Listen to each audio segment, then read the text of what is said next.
السلام علیکم دوستوں، میرا نام محمد ہے اور آپ دیکھ رہے ہیں لٹل پریچر یوٹیوب چینل۔ دوستوں، یہ تو آپ جانتے ہی ہیں کہ عمرہ کرنے کے لیے احرام باندھا جاتا ہے اور عمرے کی نیت بھی کی جاتی ہے۔ احرام باندھنے کا طریقہ جاننے کے لیے ڈسکرپشن پہ دیے گئے لنک پر کلک کریں۔ آج کی اس ویڈیو میں آپ لوگوں کو احرام کی پابندیوں کے بارے میں بتانا چاہوں گا، کیونکہ جب ہم عمرہ کرنے جاتے ہیں تو ہمارے لیے یہ سب معلومات ضروری ہیں۔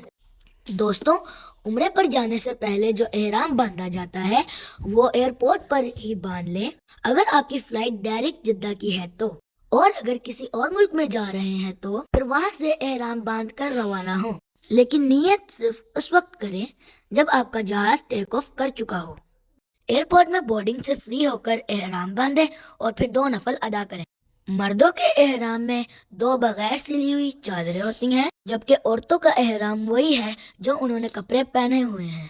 اب جہاز ٹیک آف کرنے کے تھوڑی دیر بعد نیت کر لیں اور یہ دعا پڑھیں: اللہم انی ارید العمرہ فیسرہ لی وتقبلہ منی، اور پھر 3 دفعہ تلبیہ کہیں: لبیک اللہم لبیک لبیک لا شریک لک لبیک ان الحمد والنعمت لک والملک لا شریک۔ اب آپ پر احرام کی پابندیاں شروع ہو گئی ہیں جن کا آپ نے بہت خیال رکھنا ہے۔ اب کوشش کریں پورے راستے میں دعاؤں کا اہتمام کریں اور تلبیہ پڑھتے رہیں۔ تھوڑی تھوڑی دیر بعد تلبیہ پڑھتے رہیں۔ مردوں کو تھوڑی اونچی آواز میں پڑھنا چاہیے اور عورتوں کو تھوڑی دھیمی آواز۔ مردوں کو احرام کی حالت میں کوئی بھی سلی ہوئی چیز نہیں پہننی اور صرف ہوائی چپل پہننی ہے۔ اس کے علاوہ یہ بھی خیال رکھنا ہے کہ سر پر اور چہرے پر کوئی کپڑا نہ لگے۔ عورتوں کا سر لازمی ڈھانپا ہوا ہو لیکن چہرے پہ کوئی کپڑا نہ لگے۔ کسی بھی قسم کی خوشبو کا استعمال نہیں کرنا۔ ہینڈ واش، صابن، ڈرنکس، ٹیشو پیپر، ان سب چیزوں سے پرہیز کرنا ہے تاکہ کسی قسم کی کوئی خوشبو نہ لگ جائے۔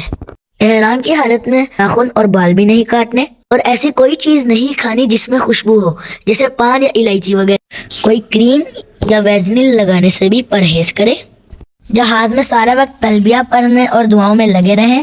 جدہ ایئرپورٹ پہنچ کر سامان کی چیکنگ سے فری ہو جائیں، پھر مکہ کی طرف روانہ ہوں۔ مکہ اپنے ہوٹل میں پہنچنے کے بعد روم میں تھوڑا فریش ہوں، کھانا کھائیں اور پھر تھوڑا آرام کریں اور پھر دوبارہ وضو کر کے نہایت ادب کے ساتھ تلبیہ پڑھتے ہوئے عمرے کے لیے جائیں اور احرام کی پابندیوں کا خیال رکھیں۔ جب تک آپ کا عمرہ مکمل نہیں ہو جاتا آپ احرام کی حالت میں ہیں اور پابندیوں کا خیال رکھنا لازم ہے۔ جیسے ہی آپ عمرے کا آخری رکن ادا کریں گے تو آپ کی احرام کی پابندیاں ختم ہو جائیں گی۔ اللہ پاک ہماری عبادتوں کو قبول کرے۔ میں جلد ملوں گا اپنی نئی ویڈیوز کے ساتھ۔ ہمیشہ خوش رہیں اور شکر گزار رہیں۔ فی امان اللہ۔